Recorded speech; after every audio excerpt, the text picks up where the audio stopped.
It's just a flow of energetics that plays out through the multiverse. And those energetics that we put out have to find us again, and we work in soul groups to deal with this. You have soulmate connections, souls that have been in really deep relationships multiple times. Sometimes they can be loving relationships, family relationships, really, really strong bonds.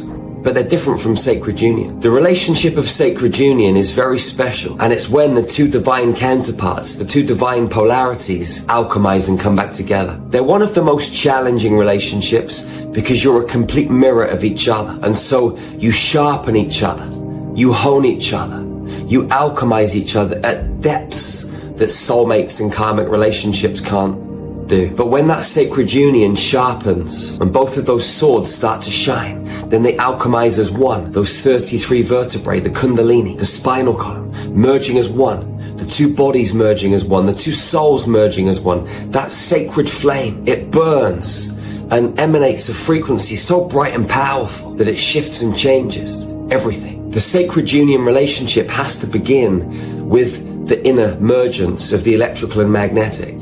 Until a human being has alchemized their own inner electrical and magnetic frequency and moved into wholeness, they're never going to be able to bring their sacred divine flame, their sacred divine union together. It starts internally before it happens externally. It's always an inside job. You connect to the electrical diamond light from the God Rods, the blue sapphire magnetics from the earth, and you bring them up and down through your body, create that central column, that pillar, expand it, live in it.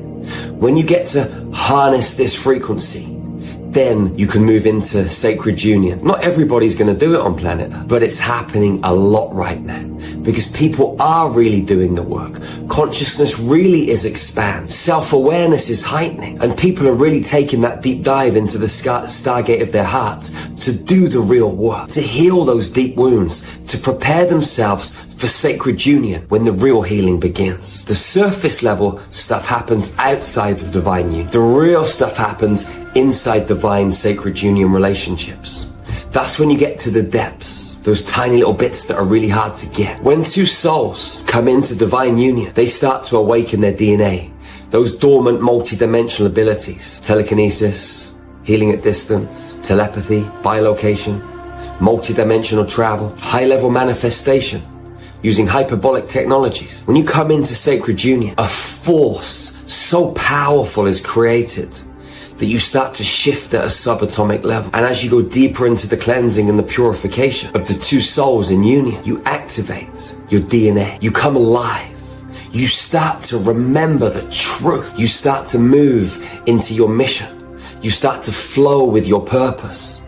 Everything expands in ways that you cannot describe unless you've been in that situation, unless you've been in that flow. The electrical and magnetic perfectly intertwined. The reason that twin flames, divine counterparts move into this sacred union is to help others wake up around them, to be a beacon of light, to help other people understand the truth about love, the power that real love brings to the table. Real sacred union is the prize.